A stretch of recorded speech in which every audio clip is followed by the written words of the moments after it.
acerca de nuestro Señor Jesucristo. En el Antiguo Testamento ya se había profetizado que Dios heriría al pastor. El pastor es el Señor Jesús, es decir, herir al Señor Jesús, y las ovejas del Señor se dispersarían. Lo maravilloso es que, al principio, hasta el Señor Cristo, cuando se sacrificó, las ovejas que seguían de cerca al Señor, no eran muchas, es decir, solo unos 10 hermanos. Pero, por supuesto, los que creían en el Señor, eran muchos, pero los que permanecieron cerca, al lado del Señor eran pocos. Leamos esto. El Señor dice así: esta noche, todos ustedes, por causa de mí, tropezarán y me negarán. Porque escrito está: heriré al pastor, y las ovejas se dispersarán, pero después de que resucite, iré antes que ustedes a Galilea. El Señor profetizó que esa misma noche el Señor sería azotado. Originalmente, ¿quién lo azotaría? Sería Dios quien lo azotaría, diciendo: heriré al pastor, y las ovejas se dispersarán. Es decir, el Padre Celestial, a través de Pilato, y de los judíos atacaría al Señor Jesús. Porque el Señor Jesucristo es el pastor. Las ovejas del Señor Jesucristo, además de aquellos apóstoles, también incluyen a las de esta era. Millones y millones de personas. Todas son ovejas del Señor. Pero el Señor tuvo que de antemano, debido a que ofendimos al Padre Celestial, sufrir de antemano por nosotros. Entonces, si una persona comete un delito, por ejemplo, vemos que en la Ley Nacional de China, también existe esta enseñanza. Es decir, si los hijos cometen un delito, y si los hijos aún son menores de edad, tal vez los padres también sufran cierta dificultad. ¿Por qué? Los padres actúan como tutores legales, así que si los hijos cometen un delito, los padres compartirán cierta responsabilidad.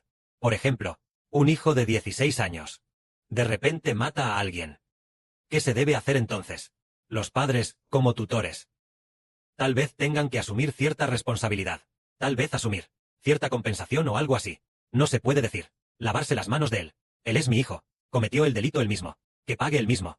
Esto no se puede. Así es, actuar como tutor implica que debe pagar por su hijo, por lo que hizo, esta mala decisión, cierta indemnización.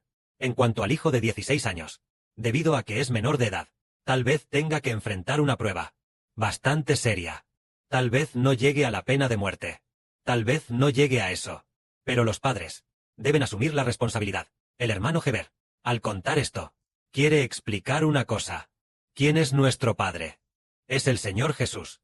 Entonces, si pecamos, ¿acaso nuestro Padre tiene que cargar con la culpa? Tendrá que cargar con la culpa. Es decir, nuestro Padre cargará con el pecado, porque somos sus hijos. Es decir, nuestro Padre es el Señor Jesucristo. Él es nuestro Señor. Cometemos pecado. ¿A quién ofendemos? Ofendemos a Dios. Ofendemos al Padre Celestial, Jehová.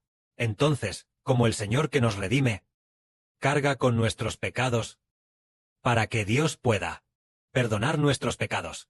Por eso, el Señor se convierte en nuestro chivo expiatorio. Y eso precisamente cumple lo que Dios dijo: heriré al pastor, y las ovejas se dispersarán. Es decir, el Padre Celestial herirá al pastor, herirá al Señor Jesús. El Señor es el pastor. Entonces, ¿por qué lo hiere? ¿Es porque el pastor cometió pecado? No, es por las ovejas. Las ovejas del pastor habían abandonado a Dios. Se habían rebelado contra Dios, y ofendieron a Dios. Por eso el pastor debe cargar con el pecado. Es por esta razón. Por ejemplo, el director de una escuela.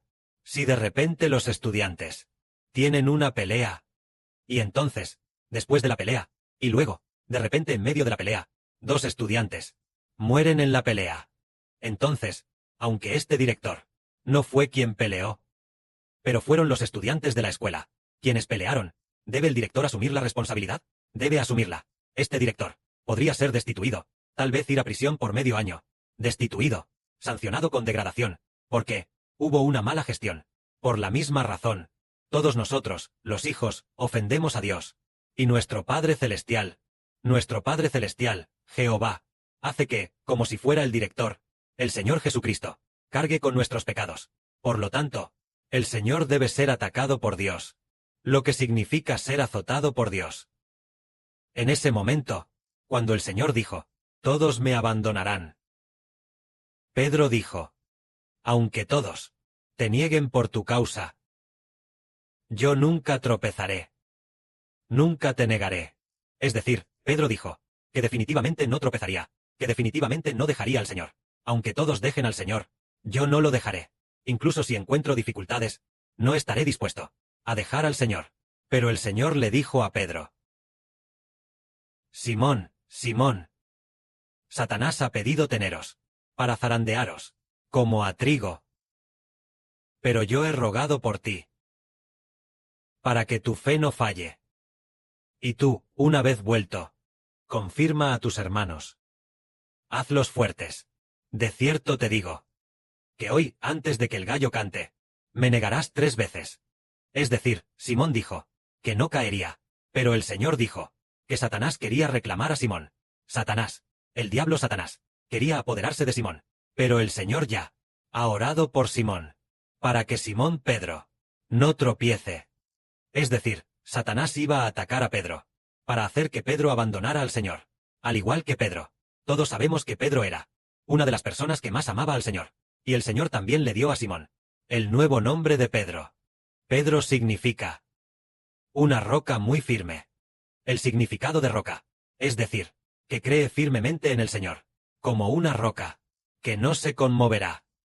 Tan firme como una roca, imposible de conmover de ninguna manera, que nunca dejará al Señor. Eso es ser llamado Pedro. Llamado firme como una roca. Pedro, cuya fe en el Señor es firme como una roca, iba a negar al Señor 3 veces esa misma noche. El ataque de Satanás. Entonces, ¿por qué 3 veces? Negar al Señor 3 veces. Para mostrar que casi iba a abandonar al Señor, como dijo una vez el hermano Heber. Aunque Pedro era firme como una roca, muy firme hacia el Señor. Pero cuando el Señor aún no había sido crucificado, antes de la redención, ¿pertenecía Pedro al control del Señor? No. Aunque siempre siguió al Señor. Y lo amaba mucho. Pero desde la perspectiva de la ley. Mirándolo desde la perspectiva de la ley. Pedro aún no había sido redimido. Cuando el Señor Cristo aún no había sacrificado su vida. El espíritu de Pedro no pertenecía al control del Señor Jesucristo. Y también los que estaban con Pedro, ese grupo de hermanos, ese grupo de apóstoles, ellos tampoco pertenecían al control del Señor Jesús, dado que el Señor aún no había pagado el rescate para comprar a Pedro.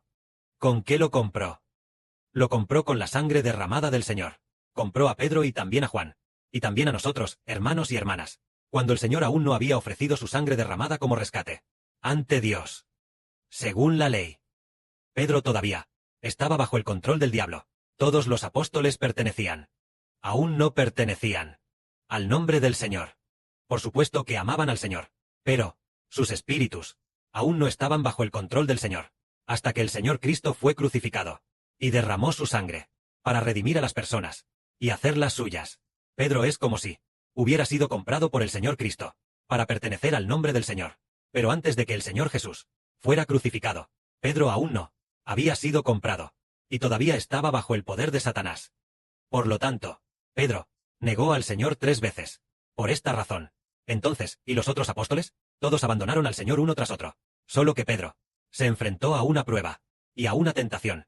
Cuando los otros apóstoles enfrentan pruebas, enfrentan tentaciones, ¿acaso no sería casi lo mismo que con Pedro? ¿Cómo lo siente Heber en su espíritu? Incluso si los otros apóstoles, cuando enfrentan tentaciones, probablemente también serían como Pedro, o incluso peor que Pedro. ¿Por qué razón? Porque el Señor aún no había derramado su sangre, aún no había redimido a los apóstoles, para que le pertenecieran. Por lo tanto, aunque los apóstoles amaban al Señor, sin embargo, desde la perspectiva de la ley, todavía estaban bajo el poder de Satanás. Pero cuando el Señor derramó su sangre, después de eso, ya fuera Pedro, o todos los demás, todos fueron redimidos, bajo el nombre del Señor. Por eso ellos ya no dejarían al Señor.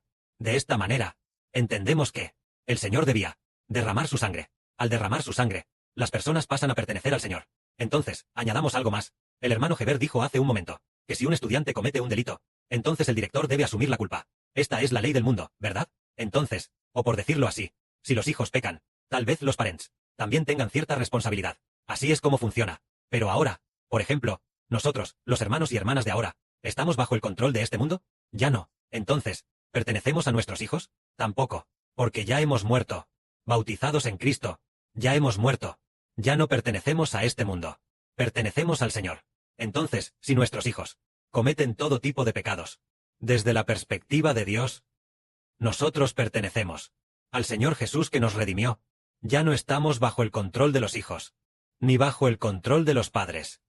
Incluso si todo lo suyo es juzgado por la gente del mundo, nosotros debemos dejar todo a un lado para predicar el Evangelio del Señor.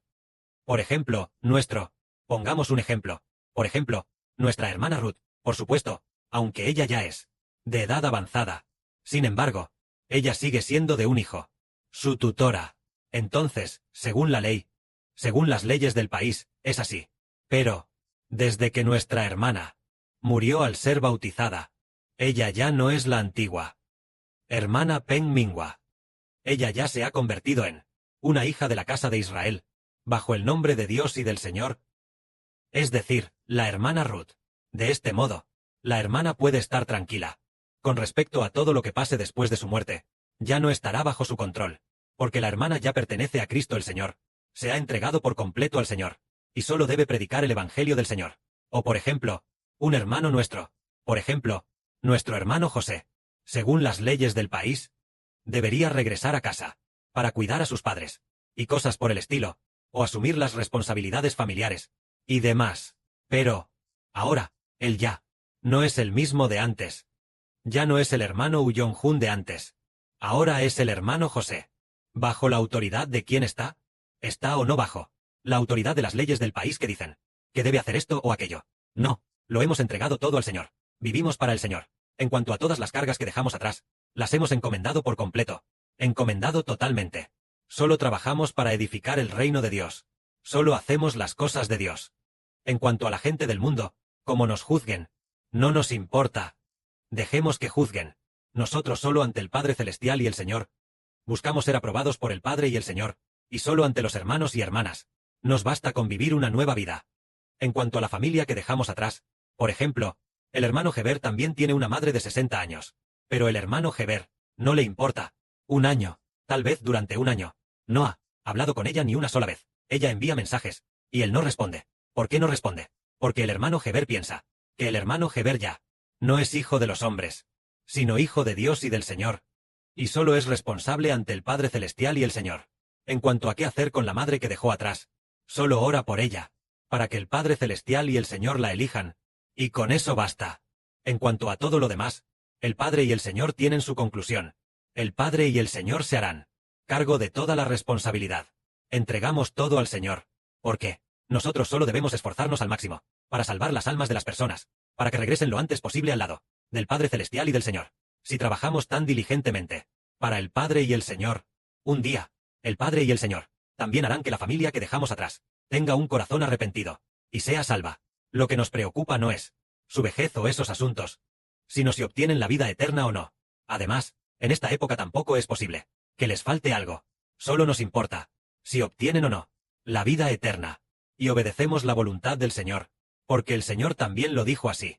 El Señor enseñó una vez: el que pone su mano en el arado y mira hacia atrás, no es apto para el reino de los cielos. Tenemos a uno de nuestros hermanos, el hermano Caleb, quien regresó muchas veces, y el Padre Celestial y el Señor casi se enfurecen.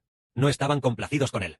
Las canciones que compuso no fueron del agrado, fueron completamente descartadas, y entregadas a otros para que las compusieran. Sus turnos de guardia, debido a que no los cumplió, tampoco agradaron a Dios. Entonces, decimos, si una persona ama a su familia detrás de sí, más que al Señor, no es digna. Entonces entendemos que obedecer al Señor, obedecer a Dios, antes que a los hombres, es lo que corresponde. Al hacer esto, seguramente por los incrédulos, seremos juzgados o criticados. Dejemos que nos critiquen. No responderemos ni una palabra, ni necesitamos defendernos. Incluso ante las palabras que nos envíen, es como si estuviéramos sordos, sordos de oídos, como si no oyéramos nada, y eso es suficiente. Que la gloria sea para el Padre y el Señor.